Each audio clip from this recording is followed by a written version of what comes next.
Bom dia, galerinha, tudo bem com vocês? Hoje vamos falar sobre o uso e ocupação do solo, né? O uso e ocupação do solo representa um zoneamento, né, do Brasil em determinadas áreas, o que pode ser produzido, qual que é o solo adequado para que tipo de cultura, né, daquela região, o que pode ser extraído daquela região de melhor maneira.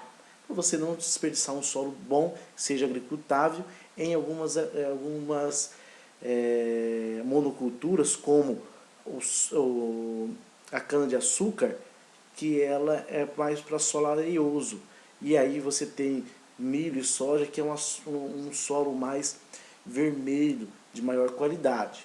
Tudo isso serve como zoneamento. Então aqui ele colocou o mapa do Brasil e colocou aqui, ó, estado do Acre é um dos maiores produtores de castanha do Brasil, né? Castanha do Pará, que ele chama, mas também tem toda a Amazônia, tá?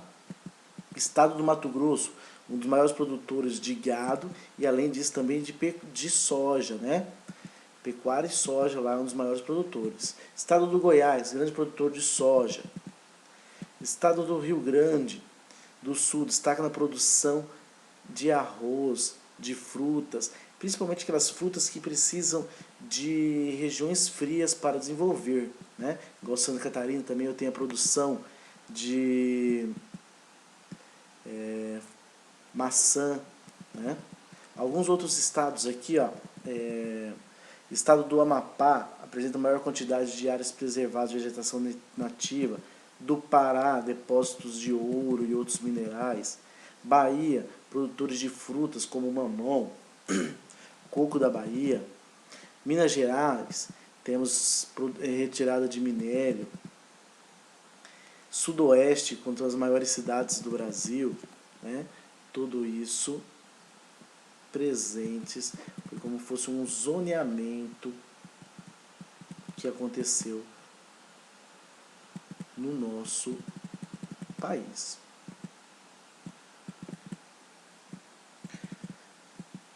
Para que esse zoneamento, né?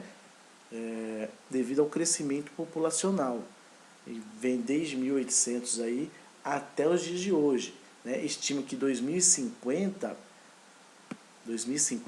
sejam mais de 9 bilhões de pessoas. E nesses 9 milhões de pessoas, o nosso planeta Terra tem que comportar tanto na moradia quanto na produção de alimentos, né? Então, quando você cresce a população, também cresce a despesa de alimentos. E aí você tem que melhorar as técnicas de plantio, né? Para não desmatar mais para a produção de mais produtos. E sim já pegar aquelas áreas que já estejam desmatadas para produzir mais com novas tecnologias.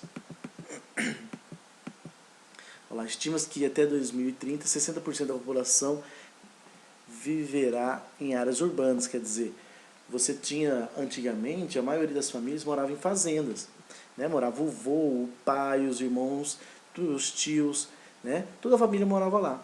Depois de um tempo para cá, na fazenda foi ficando difícil de manter todo mundo, a família foi vindo para a cidade procurar emprego. E aí já foi deixando o campo e vindo tudo para a cidade, né? E nesse voltar para a cidade, vir para a cidade, aí eu tenho as ocupações irregulares, aí eu preciso mais de água, de energia, eu preciso que as cidades tenham uma infraestrutura para suportar essa população que está vindo para a cidade, né? Então são necessários mais habitação, fornecimento de água potável, alimentos, serviços como energia, hospitais, escola, transporte, tudo isso para ser adequado a esse aumento da população.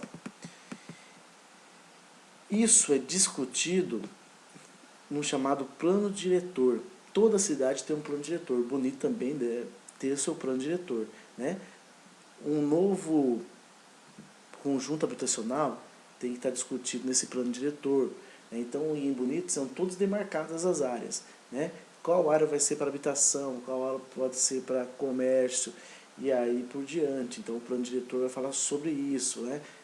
Aumento da estação de tratamento, tudo isso é falado no plano diretor, aterro sanitário, né? Nossa cidade não pode receber indústria devido ao turismo, né? Não pode ter um poluente, tudo isso é dito no plano diretor, e você segue ele como norma.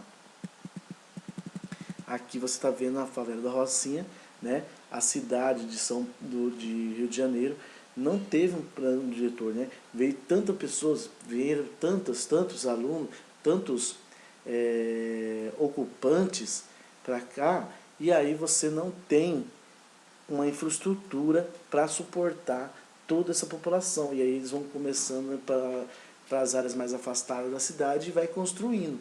E aí você tem um conjunto habitacional desta forma, né? Que é a favela. Aqui eu já tenho uma cidade planejada, né?